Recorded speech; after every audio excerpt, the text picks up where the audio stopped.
est-ce qu'on ne serait pas super bien placé entre le vin et les livres pour faire une petite vidéo chronique un petit peu spéciale?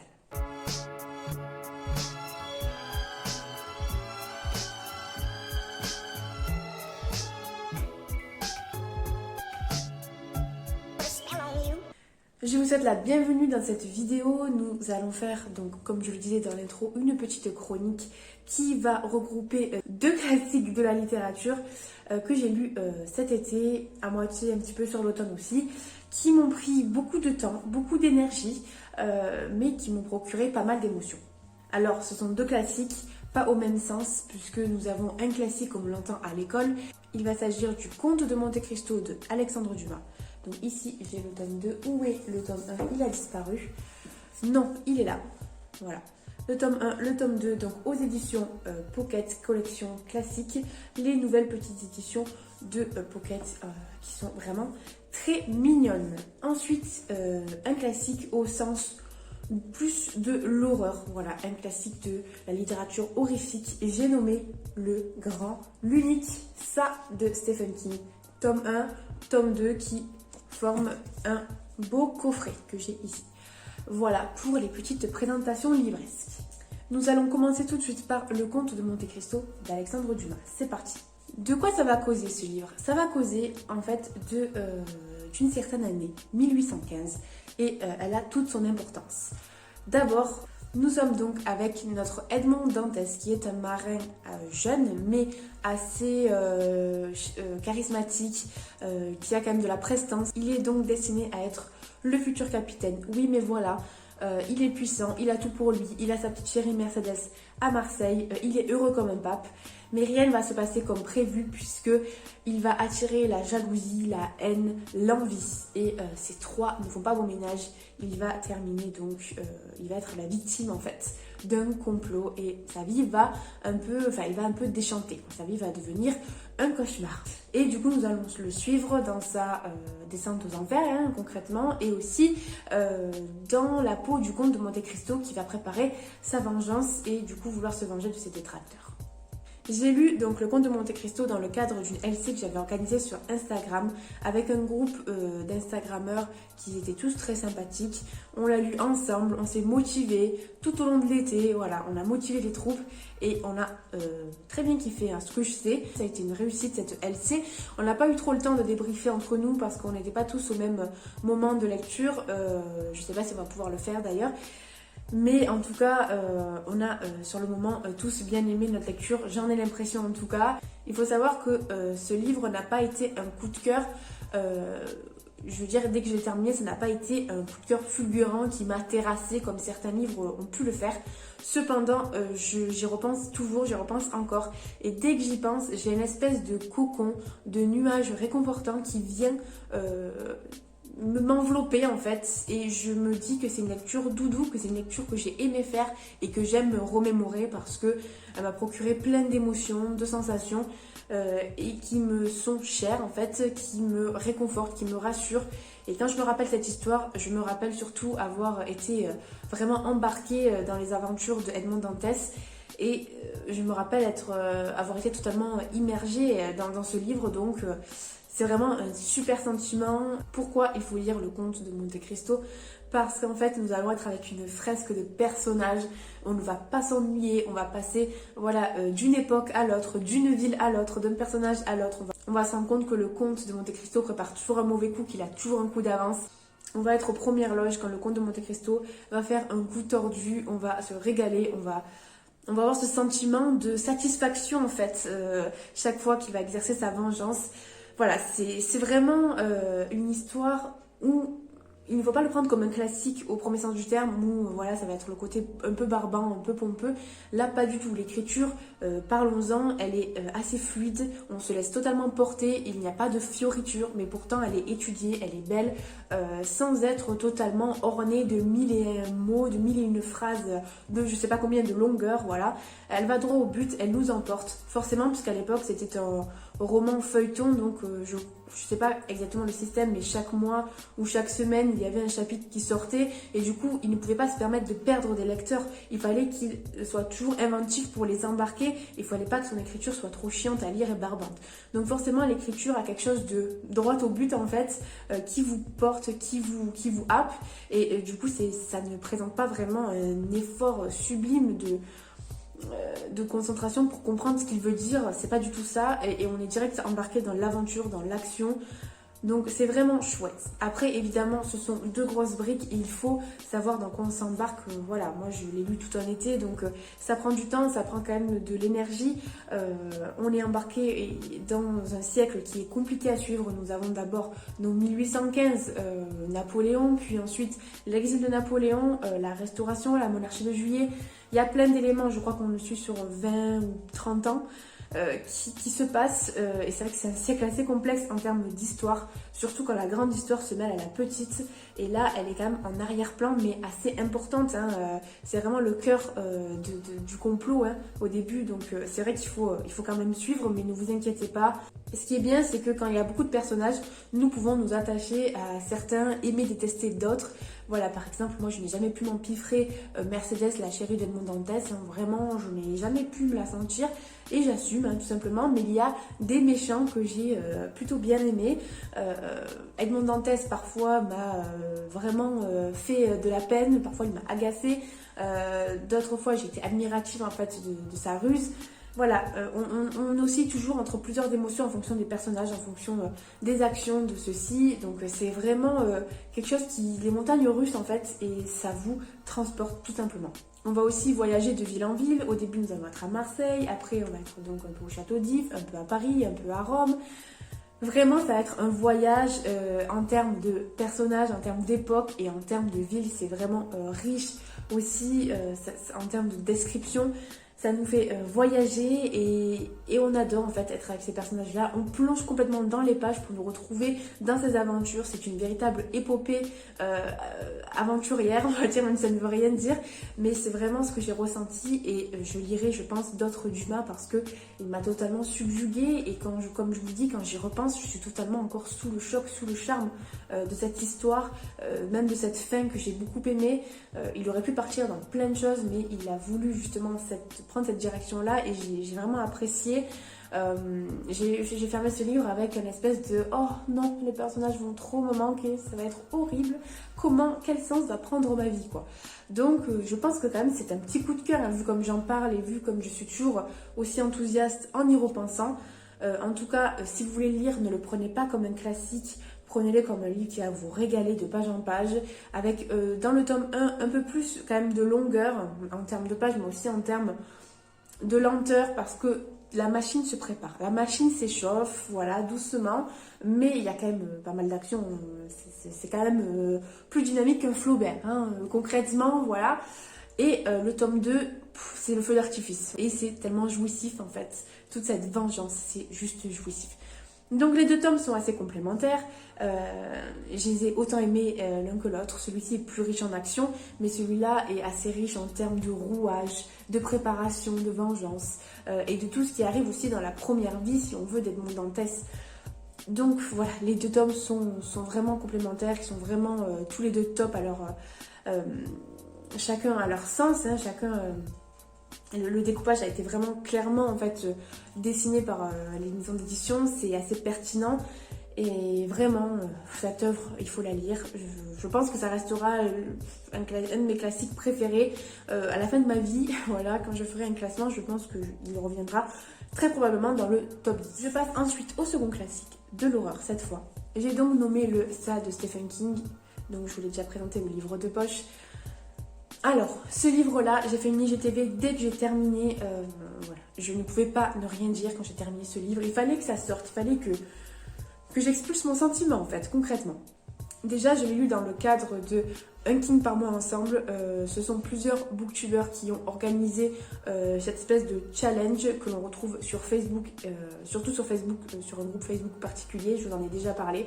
Donc Un King par mois ensemble avec notamment Séverine d'Il est bien ce livre, Dorian de Mister Cabric, Céline de Céline Lecture sur Insta et Armance Around the Corner, pardon pour l'accent, sur Insta aussi. Donc c'est une sorte de, oui c'est une LC en fait sur 2 mois, le mois d'août et de septembre. Tome 1 en août, tome 2 en septembre. Alors, du coup, de quoi ça parle? Je pense que tout le monde, peut-être grâce au film ou peut-être grâce au livre aussi, connaissent un petit peu cet univers-là qui est voilà, une des œuvres les plus connues peut-être de Stephen King.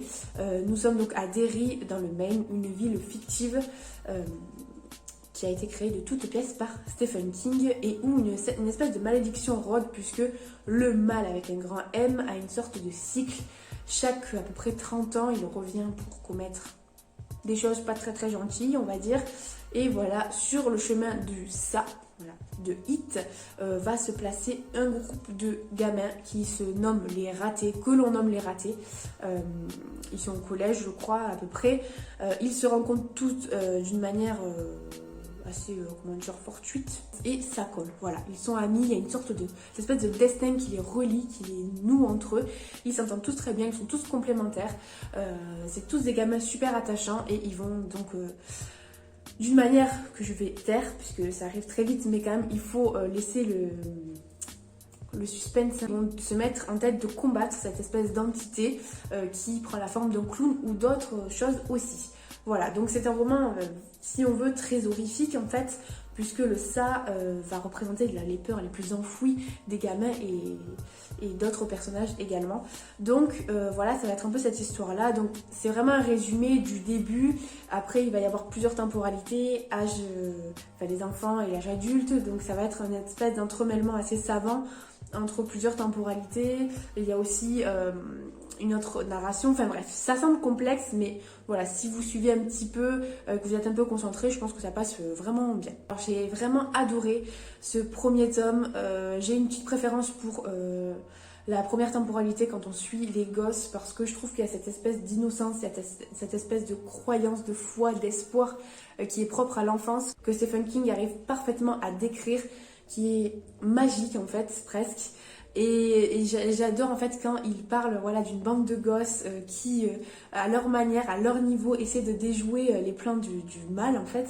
Je trouve ça vraiment très bien fait, très réaliste. Ça a ce côté voilà, assez terre à terre en fait, c'est ça qui est beau, c'est ce mélange entre l'horrifique, un peu fantastique et les thématiques plus réalistes comme les familles un peu dysfonctionnelles, les violences, le harcèlement, toutes sortes de thématiques voilà, un peu quotidiennes qui se mêlent à l'horreur, au ça, au clown un peu maléfique. Je me suis évidemment plus attachée à certains personnages qu'à d'autres. J'ai adoré notamment Richie et Bill. Voilà, évidemment, les harceleurs, on ne peut que les détester. Enfin bref, le ça aussi.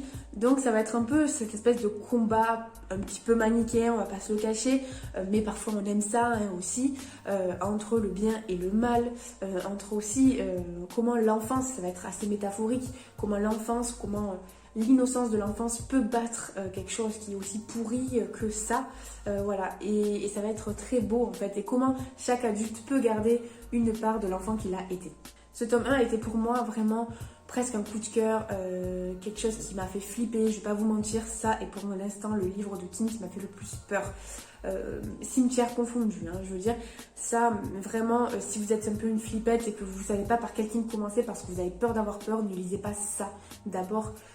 Parce que c'est justement le but de ce livre, c'est de jouer avec les peurs des protagonistes et donc les peurs aussi du lecteur par moment. Donc vraiment, il y a des scènes où, pas tant par le côté gore ou par les viscères ou quoi que ce soit, c'est plus par le côté psychologique de la peur, toutes les facettes que peuvent prendre la peur et qui vous touchent aussi du coup. C'est plutôt ça, c'est parfois un peu rude, voilà, un peu très glauque, quoi, on va dire. Il y a ce côté aussi maison hantée, un peu halloweenesque, voilà. Donc si vous êtes un peu une flippette, je vais peut-être essayer quelques pages, mais je suis pas sûre que vous en sortiriez indemne en fait. Donc peut-être commencer par un autre King pour s'habituer, un autre King un petit peu en dessous au niveau de la peur, voilà, un peu moins effrayant, parce que moi, pour moi, c'est celui qui m'a fait le plus peur. En même temps, je suis une flippette aussi, donc ça peut se comprendre. Mais en tout cas, dans ce premier tome, je n'ai pas trouvé de longueur. J'ai trouvé que c'était... que ça coulait de source, que vraiment j'enchaînais les pages. L'écriture de King est toujours aussi fluide, il joue vraiment assez savamment avec les temporalités, avec les époques, donc je ne me suis pas perdue, j'ai vraiment été immergée dans ce récit et j'ai adoré ce premier tome. La difficulté vient avec le second tome où vraiment, même dès le début, je n'étais pas emballée. Peut-être que la coupure a été mal choisie, je ne sais pas, parce que j'ai pas trouvé la fin du premier tome, là où l'édition a coupé, très pertinente. N'empêche que ce tome 2 a pour moi été... a représenté pas mal d'ennuis, en fait, a cumulé pas mal de pages d'ennuis. Heureusement que je l'avais aussi en audio à côté parce que vraiment j'avais envie de le lâcher à tout moment, j'avais pas envie d'y retourner forcément en fait. Et il y a que certains moments qui me hypaient, qui me prenaient au trip, etc. Sinon j'ai trouvé pas mal de longueur donc dans ce tome 2. Peut-être aussi j'étais dans les mauvaises conditions de lecture puisque je l'ai fait durer pendant 2 mois le temps de la lecture commune. Et on va pas se le cacher, pour moi c'était un peu long, je me suis peut-être un petit peu lassée, peut-être que j'avais envie de passer à autre chose, donc plein de circonstances comme ça qui n'ont pas aidé ma lecture. Mais je suis un peu déçue parce que j'ai aussi un petit goût amer de dire bah, ça n'est pas un coup de cœur. Je m'attendais à ce que ce soit un coup de cœur vu le premier tome que j'ai lu, mais ça n'est finalement pas un coup de cœur parce que ce tome 2, c'était comme un goût amer, voilà, c'était comme un petit goût amer après le doux sucré, après le goût sucré du tome 1 et ça a un peu gâché ma digestion si on veut rester dans le thème de la nourriture. Donc c'est dommage en fait, tout simplement parce que voilà, je m'attendais limite à ce qu'il bouscule mon trio de tête, mais ce n'est pas le cas. Cimetière et reste de loin mon King préféré, suivi de Monsieur Mercedes et de Shining. Il ne détrône pas Shining non plus. Peut-être qu'il sera dans mon top 10 de King de tous les temps parce que, quoi qu'on en dise, c'est une œuvre dans laquelle King a mis toutes ses tripes, a mis toute son âme, a mis toutes les valeurs qu'il voulait prôner, représenter. Il a mis vraiment des personnages très charismatiques, très différents, mais très réalistes et complexes. Donc oui, ça reste une œuvre à part, mais pour autant, je trouve que certaines longueurs auraient pu être évitées. Et je trouve ça dommage en fait d'avoir ce goût de mince, on y était presque, voilà, on y était presque au coup de cœur et c'est dommage, voilà. Pour autant, bon, il y a une scène à la fin qui a choqué pas mal de gens, je vais peut-être passer pour une sans cœur, mais ça m'a pas vraiment choqué personnellement parce que j'ai trouvé une certaine cohérence, je vais pas trop m'avancer parce que certains vont être choqués, mais j'ai compris peut-être un petit peu le raisonnement de King. Donc c'est pour ça que j'ai pas été choquée et scandalisée, même si je trouve que ça a été un peu maladroitement exécuté. Mais voilà, c'était pas le King féministe qu'on connaît maintenant, c'était le King d'avant, voilà. Donc je vais le trouver des excuses, mais voilà. J'ai vraiment aimé la fin en fait, même si par moment, je trouve que dans le deuxième tome, voilà, il s'est un peu perdu entre les différentes temporalités. Autant dans le tome 1, j'ai pas été paumée. Autant dans le tome 2, je trouvais que ça s'enchaînait trop vite les temporalités, il y en avait plusieurs. Et après on se perdait, voilà, on savait plus... Sachant que certaines scènes se ressemblaient dans les deux temporalités, c'était un peu risqué. J'étais concentrée mais je me suis un peu perdue. Donc c'est vrai que là, il a peut-être voulu aller plus vite que la musique, je ne sais pas. Ça a peut-être participé aussi au fait que j'étais un peu perdue et que je me suis dit, mais je veux terminer ce livre, voilà. Donc c'est vrai que je l'ai refermé en disant waouh, j'oublierai jamais ces personnages, j'oublierai jamais cette aventure et la ville de Derry en général, tout ce qui s'y passe. Vraiment, il a créé une ville avec une essence assez particulière. Je l'oublierai pas. Mais un sentiment quand même de soulagement pour quand j'ai fermé le livre et quand j'ai dit j'ai enfin terminé, je peux passer à autre chose, c'est bon. Cet univers m'a vraiment plu, ce monde qu'il a créé, cette ville en fait, tout simplement, il a créé une légende urbaine en fait autour de cette ville. Alors oui, je suis quand même fan de cet univers-là, de ce qu'il a créé. Mais pour autant, je trouve que certaines longueurs auraient pu être évitées, que certaines, voilà, qu'il aurait pu passer plus vite, que ce tome 2 a un petit goût, voilà, de mince. Ça aurait pu monter comme le deuxième tome du Comte de Monte Cristo et exploser dans tous les sens et ça ne l'a pas fait. Donc c'est ça la différence entre les deux, c'est que le tome 2 du Comte de Monte Cristo, il part dans tous les sens, il part encore plus en action, c'est un feu d'artifice. Alors que ce tome 2 là, le soufflet est un petit peu retombé au contraire en fait. Écoutez, j'en ai fini avec cette chronique qui va opposer, je dis pas, c'est pas une bataille, hein, on peut pas comparer, c'est deux classiques que j'ai aimés chacun à leur manière. Et je vous dis à bientôt, je ne sais pas dans quelle vidéo je vous retrouverai encore, mais on se retrouve quand même très très vite et je vous dis à bientôt, bisous.